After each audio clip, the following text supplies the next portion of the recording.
So as we said in some of the other videos, one of the most common questions we get is, what is the Advanced Powerboat Certificate of Competence exam all about? How do examiners structure it? What are they looking for? What's the standard I actually need to be at? So if you are thinking about doing your exam, then one of the key things to do is to understand what the exam actually entails. And your RYA Powerboat logbook has a specific section detailing what the examiner can assess you on. And effectively, that's anything and everything: weather, navigation, safety briefs, stability. There's anything that you could really do on a sub 10, 11 metre powerboat, the examiner could assess you on. So the question is, how is the examiner going to structure the exam? What are he or she actually looking for in that examination? And it's very much up to the examiner. The RYA gives guidance to the examiner about the areas that they would actually wish to look at, but it's up to an examiner, and no two examiners will ever be quite the same.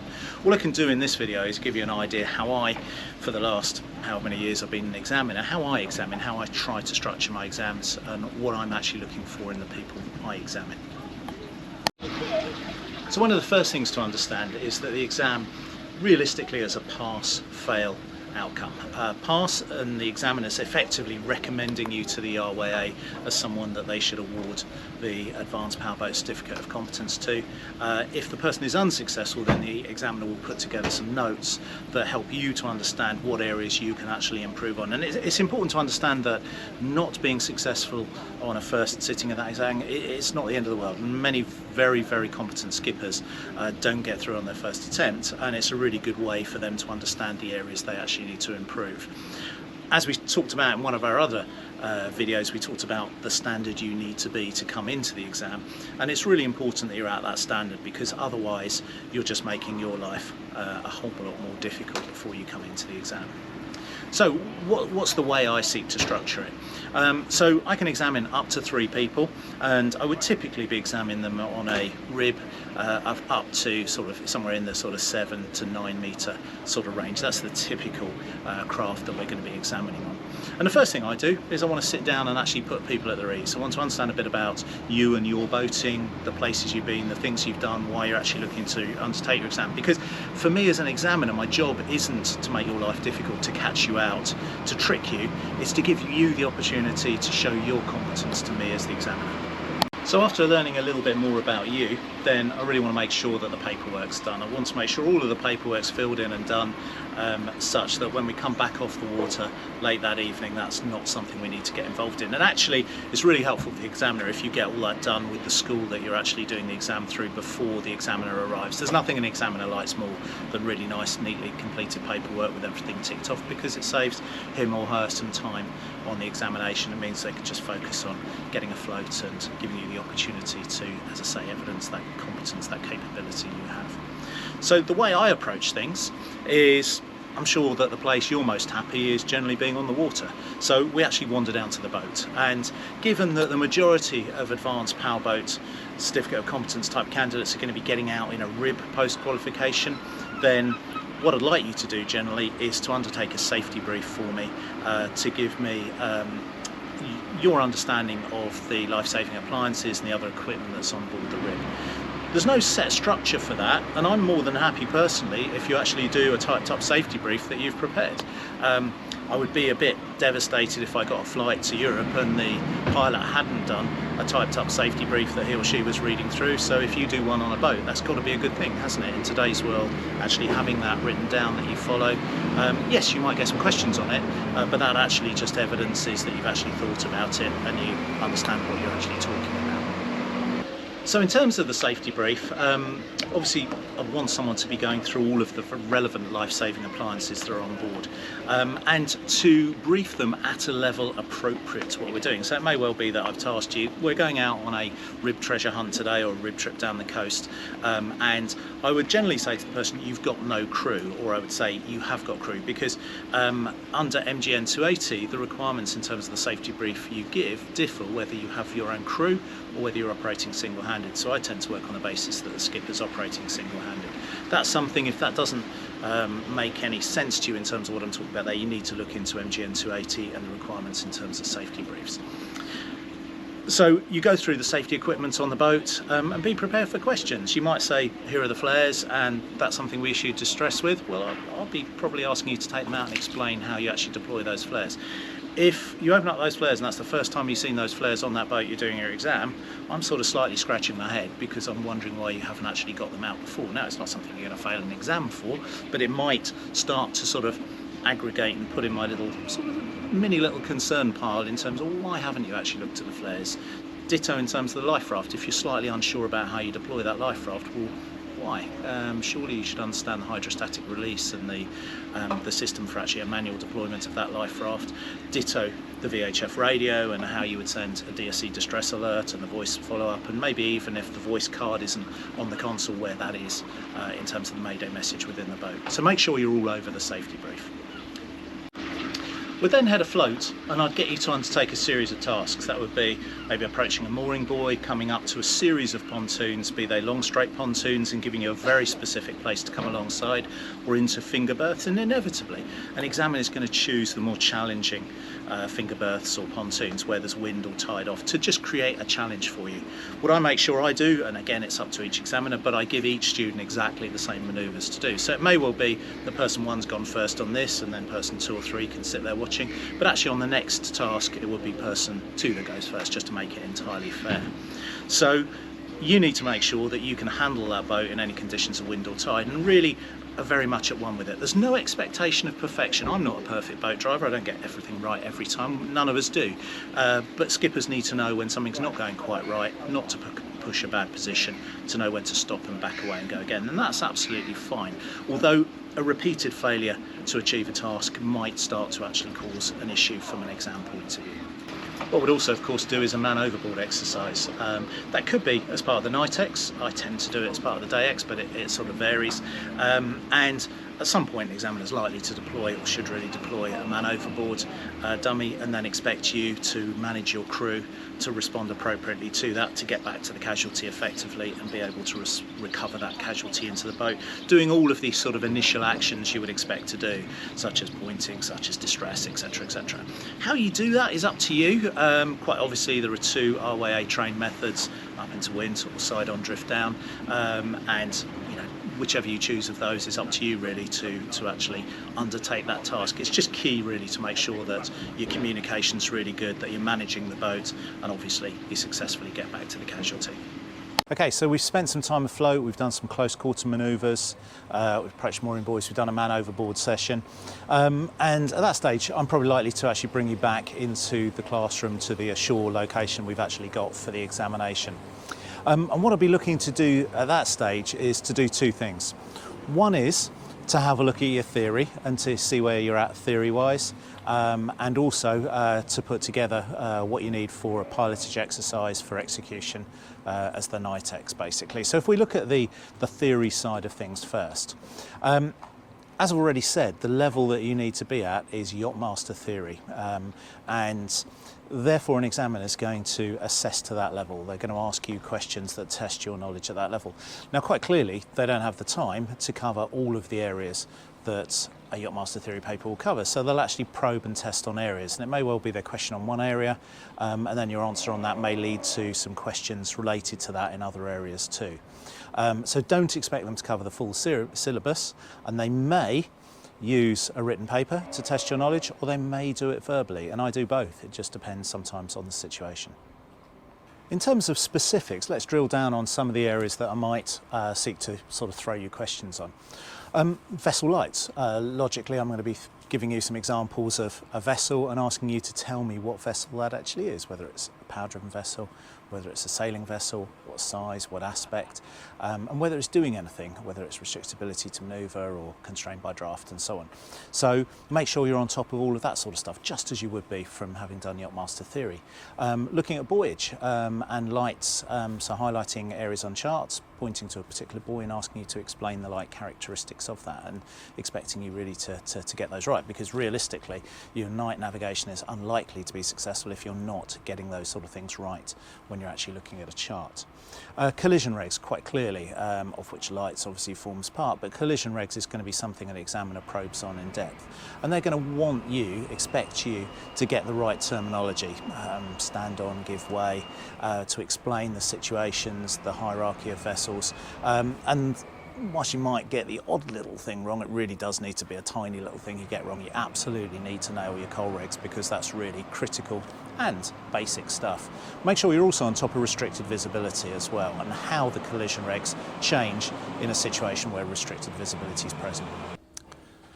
Expect to get plenty of questions on navigation, which is obviously a very sort of big word, but things like course to steer, an examiner's likely to question you on that and expect you either to do a course to steer or to question you in detail to ensure that you've got the understanding as to how to build a course to steer, things like secondary ports, position fixing techniques. Again, you know, they're just all things covered by Yachtmaster Theory, and if you've done your Yachtmaster Theory and you're at that level, then frankly you're not going to have a problem. If the Yachtmaster Theory is very recent, you'll probably remember it all. If it was some time ago, you're going to quite clearly need to brush up ahead of actually coming into the exam. Weather is clearly going to be an area that an examiner looks at, and not the formation of weather systems. As an examiner, I'm sort of not particularly interested in seeing your level of knowledge around all of that. What I want to understand is how you make weather-based decisions, so giving you synoptic charts, giving you weather forecasts, just looking at how you interpret that information and make the right decision in terms of that lovely phrase, whether or not to go. And I have to admit, one of the questions that I'll ask, and I'll absolutely be honest with this, I ask you actually which inshore waters area that you're actually in. And if that doesn't mean anything to you, then you need to go away and find out. And I'm actually gobsmacked the number of times a student on an advanced exam cannot tell me what inshore waters forecast area they're actually in, which I consider a pretty basic requirement of someone being afloat in a marine environment. As I said, the examiner can probe, they can question, they might spend a lot of time on one thing and you might not get questioned on another, and that's up to the examiner. And don't read anything into that. It's simply sometimes the examiner will work on the basis, if I've probed on this area and you know A, B and C really well, then actually if I ask you about D, E and F, frankly you're going to know it equally well, so let's go to another area and probe. Stability, you need to be on top of stability. It's a fairly basic subject. They're not going to probe you in massive details about any form of stability calculations, but do you understand the specifics of stability and free surface effect and the dangers inherent in stability related situations. And then they're also going to be looking at your understanding of radar, and the RYA has made specific requests of examiners to make sure they focus on assessing radar. If you're on a boat with radar, you're going to almost certainly have to use that practically. If you're on a boat without radar, then still you're going to be questioned on radar. So you need to have a good working knowledge of radar, and you know the best way to achieve that quite often is to do some training, but absolutely to get out on a boat and use radar to make sure your level of knowledge is good for both collision avoidance and navigation. So the other bit we're going to do whilst we're ashore is to give you the time to plan a night exercise. So it will obviously vary location to location, but broadly speaking, what I would tend to do is say, I'm going to ask you to plan to go from A to B, and that's going to be through a harbour or an estuary, somewhere where you're going to need to use pilotage type skills. So you're going to go from A to B, and that might be a mile or two of travel. How far it is likely to depend on how complex that navigational environment actually is. Once you've got to B, I'm also going to I'm just going to mark an X on the chart, and I'm going to say from B, I want you to take me to that X and land me on that X using a range of pilotage skills. And that's really what the examiner's asking you, is they're trying to see how you use pilotage skills, back bearings, head bearings, depths, all of the range of skills you could possibly use to land on that X. Undoubtedly, where they put that X, it's almost certainly going to have a transit in line with that X at some point. So they choose that X to best serve their examination needs.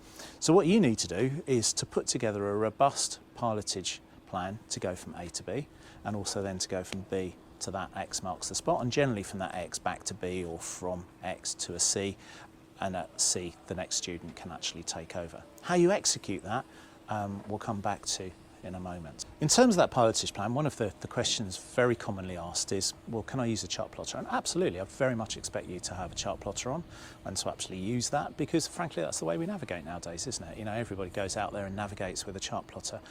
Are you able to put waypoints and a route in? Yeah, absolutely.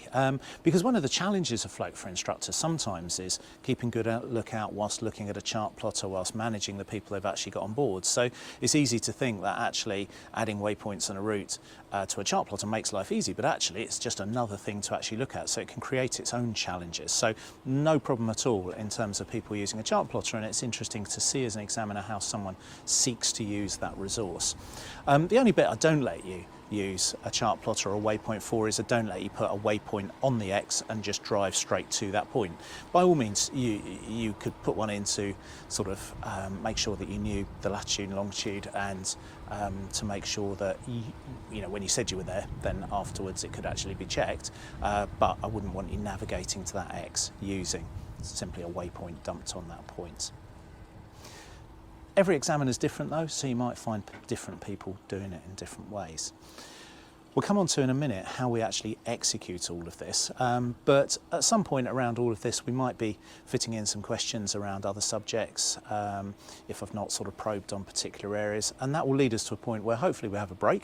We certainly should have a break because an examiner needs a break and the students need a little bit of downtime, and hopefully we time it right such that darkness has come and we're in a position to execute our night X. So how do we go about executing the night X? Well, let's imagine for a moment that we've got 3 students. If we got only 1 student, I'd always insist on having a crew for a student for the night X. If we got 2 students, that's fine. If we've got 3 students, obviously that's fine. So let's imagine you're the student that's being sort of examined. So I break the night X down into 2 parts, and again, examiners will do it differently. But for that A to B pilotage along a channel through a harbour, what I do is I say, right, you're the student and you've got no crew. And for me, what that's simulating is single-handed operation, because actually in most 7 to 9 metre ribs, you don't tend to have crew. You tend to be doing a lot of single-handed operations. So therefore, actually one of your challenges is, can you put together a pilotage plan? Can you execute that with people on board without any other support? And that's not easy, but it's the job we need to do when we're a commercial skipper. So I say, right, you need to take me from A to B. You've got your plan, you've got whatever resources you actually wish to use. Please do that, and I don't want the other students to say anything unless they see a major safety issue. And I won't stop stuff unless I see a major safety issue starting to evolve. So we get to B, and at that stage I say, right, now you've got the other people or you've got your crew back, so you can actually use them, and it's up to you how you choose to do it. You might choose to drive and do everything yourself. It's up to you if you choose to do that. Obviously one of the jobs of a skipper quite often is to actually use the resources at their disposal, so you could use those other 2 people, maybe one using a hand-bearing compass, one driving, maybe the one using the hand-bearing compass also looking at the depth gauge and giving you sort of verbal updates on that sort of stuff. That's up to you. But that whole command and control side of things is really important, and the quality of the instruction you give your crew, how clear it is, how precise it is, and then the comms between you as you execute that element of the passage is really important, because that's showing an examiner you know, how clear and how capable you are in that skipper type role. Just be careful if it's 3 of you that always work together and you know each other really well, and maybe you're working in an area that you know quite well, or your exam is in an area that you know quite well, just be careful to make sure that you just don't do everything without talking about it, because an examiner is not a mind reader. An examiner needs to see you give those directions, those instructions, otherwise he or she doesn't know whether you're ever going to give them if it was a crew that you didn't actually know. So sort of go slightly overboard on it in terms of making sure all of those directions are clear. So command and control is really important in that regards. So just remember, when you are out there executing your night X, there's a need to make sure you're totally on top of what other vessels are actually out there. I might turn around and say, how many other vessels are out here with us at the moment, just to see whether you've picked up on the vessel that I've picked up on a mile and a half away. And sometimes people fail to pick up on them even when they're relatively close to them, which is quite obviously potentially a very significant situation. So good lookout, safe speed, a speed appropriate to the area you're in, because it will vary according to whether you're in a vast expanse of water where you've got lots of depth and few hazards, or you're in an area perhaps where it's a narrow channel and fairly shallow either side, and you've got numerous lit and unlit buoys, which would increase the risk and therefore impact your decision as to what safe speed actually is. Make sure you always know where you are. It seems a fairly basic requirement, but examiners will see when you look a little unsure about where you are in terms of executing your plan, and they might ask you to stop the boat and actually tell them where you are. If you get disorientated, if you get slightly unsure as to where you actually are, then stop at a safe place. Someone who stops and then drifts considerably with the wind or tide and therefore doesn't know where they've sort of evolved to, that can raise concerns as well. So just that comes back to that command and control in terms of maybe positioning near a known point, asking the helm to actually take that position, hold that position while you actually work it out. And at that stage, it may well be you need to do a 3-point fix. It may well be you need to consult the chart plotter. If an examiner's not happy with you using a particular resource, they'll tell you. If not, use those resources, because if they're not told you, they're more than happy for you to actually use them. And actually what they're really doing is seeing whether you do use all the resources available to you. Quite often people ask me, what equipment do I need to bring? Again, it's up to you. But basic things like reading glasses, and also, if you're going out on an open rib, what's your mechanism if you use reading glasses for dealing with spray coming into your face? Because if an examiner sees you having to deal with that for the first time ever, then that sort of probably begs the question as to whether you've gone out and done any of what you're saying you've done before. So make sure you've got a way of dealing with that particular problem. It may well be you choose to wear a helmet. Having your own torches and knowing which buttons to press to make those work, whether they're red or small white lights, is up to you. Notepads, timers, etc, etc. And there's no point trying to do that for the first time on an advanced exam. That's all part of your advanced powerboat course, your advanced powerboat prep, and indeed your own practice going out and doing these things. So get your own little toolkit together that's going to work for you. We're then at a stage where all 3 students, or however many students there are, have completed their night exercises, and we'll head on back to the marina, put the boat to bed, do what we need to in terms of the boat, and head back to the Ashore base that we've actually got. And it's at that stage that the examiner is going to give you the recommendation that they're going to make to the RYA, which is going to be really a pass or a fail. There are sort of some situations where there might be an opportunity to be re-examined on very, very small elements, but they're actually, if I'm honest, quite rare. So at that stage, they're going to give you that outcome, and they're going to be as clear and as precise as they can be, because they know it can be a stressful and an emotional time. The examiner's trying to keep stress down to an absolute minimum. They're not trying to catch you out on stuff. They're trying to make it as straightforward as possible. So what I tend to do is just make it very clear that on this occasion, I'm afraid you've been unsuccessful, but let me explain why. And there's always a danger at that stage you don't necessarily hear fully what they're saying, because you're obviously frustrated with the outcome. I think the key thing at that stage is do try to take that from the examiner. They will be putting some notes together, and they will send those notes to the RYA, so you will get those back by means of an exam report in due course, and they can be really helpful. And examiners may be happy to then actually have a subsequent chat with you to give you any guidance or input as to how you could further improve for your next time. Equally, they may say, actually, I'm keen to recommend you for a pass, but they might come up with some things. Actually, well, there were a couple of things that I think you perhaps could have brushed up on, which would have been A and B. So take on board what they're saying, because obviously they've been and done quite a few of these exams before, and that input can actually be helpful. I remember once someone saying to me when they passed one of their instructor courses, that's when the hard work starts. And I think that's actually true for those that are recommended for a pass in terms of an advanced powerboat COC, or indeed Yachtmaster COCs, is it doesn't stop once you pass. You've then got real responsibility for people, making sure you understand what you're actually doing, making sure you research widely. And part of that ties into the commercial endorsement. The professional practice and responsibility explains that to you. But we've also got things, particularly for smaller, faster ribs, the high-speed passenger vessel code. If that doesn't mean anything to you, make sure you read that. That's available on the RYA website, and that's all about the safe way to run small, high-speed craft, because obviously the risk can be quite significant on those, and therefore you've got a responsibility as a skipper to make sure you understand what that is, and make sure you just stay abreast through the MAIB, through the RYA, through other organisations such as the MCA rather, and make sure you're on their email list to get updates, so you can stay as fresh and as current as a skipper as you possibly can be. So hopefully this brief, maybe not so brief, intro to your advanced COC has given you a bit of an insight as to the way examiners might actually think. As I say, this varies examiner to examiner. So don't be surprised if an examiner you have might be slightly different to what I've actually just talked about. But we're all examining to the same standard, and I would say, generally speaking, if you've got 10 examiners with the same student, they're going to come to the same outcome. They might come at things slightly different ways, but the RYA spends a lot of time making sure that examiners understand that level they actually need to get to and what they should be examining on. So the RYA is there for questions, the training schools are there for questions. Pick up the phone, have a chat.